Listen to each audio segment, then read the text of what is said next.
I'm Jim Nelson. Just about everyone else is off. We touched on this at 5. I want to show it to you again, explaining how it's set up here on State Route 281, which runs east and west. There are stop signs in place. There are no stop signs in place on State Route 65. DNA testing has now confirmed that Wing's remains were indeed inside one of those boxes. One person now confirmed dead, identified as 24-year-old Carl Avery. 2 others injured after multiple stabbings at Maumee Bay State Park late Saturday night.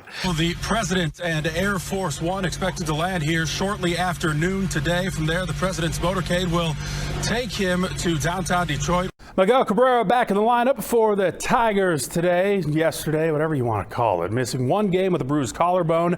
Detroit trying to take 2 of 3 from the Twins in Minneapolis. That child again testing negative for Ebola. That test result came back late tonight. Now there may be a second round of testing within the next 72 hours. I was kissing a lot of things at 23 and it was not a claret jug. We can only imagine. We're after midnight. Yeah, we are. Well, good evening, Laura. Right now, crews are working to clear State Route 163 of that debris. The roadway has been closed for the better part of 8 hours today as investigators do indeed search for those answers. Now, the 2 people believed to be inside at the time of that explosion were hospitalized. The full extent of their injuries unknown at this hour, but firefighters have confirmed that life flight helicopters were called in to assist with medical transportation. It is an event that has sent shockwaves through the community. An earth-shaking explosion catching everyone nearby off guard. Heard this big boom and it literally felt like my house lifted up off the foundation and slammed back down. It was like getting hit in the chest. I was in a building and I felt it. Some of the neighbors said that they felt like they got punched. They say it was a very intense feeling. And they thought that something really, really bad was happening, like a plane crashed out back, but this is just as bad if you ask me. This home on the 2500 block of East Harbor is now ground zero. Debris scattered across State Route 163, stretching nearly the length of a football field. Officers from the State Fire Marshal's office on scene investigating as neighbors are left rattled. And I could feel a big pressure in my chest. All my pictures were knocked off the walls, and it was scary.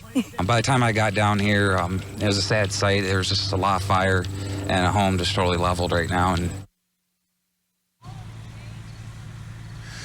now again, portions of State Route 163 do remain closed tonight. Again, for the better part of 8 hours, the roadway has been blocked off. Detours are in place. Now, I did speak to a representative of the Ohio State Fire Marshal's office just a few moments ago, trying to get an update on the condition of the 2 that were inside at the time of the explosion. He told me that as far as he knows, the 2 are still alive. As far as a cause of this explosion, well, some neighbors did report the smell of gas preceding that explosion and for some time. But again, everything remains under investigation at this time. Reporting live in Portage Township, Jim Nelson, NBC 24 News.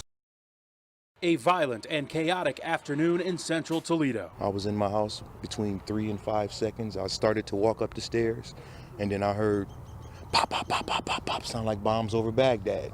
The voice of a neighbor who asked we not show his face. I'm a licensed carrier, so I immediately grabbed my pistol off my hip and ran upstairs, got down behind my bed. He waited for the flurry to end.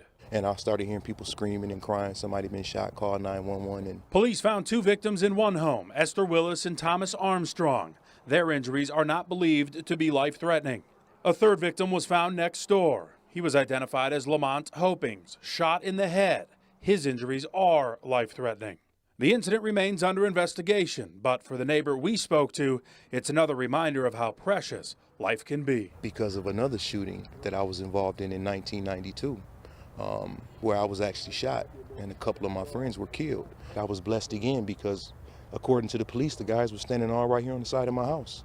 And as I walked in the door, I was right in range. Now forced to live on edge. I'm shook up. I probably won't be sleeping for another week or so.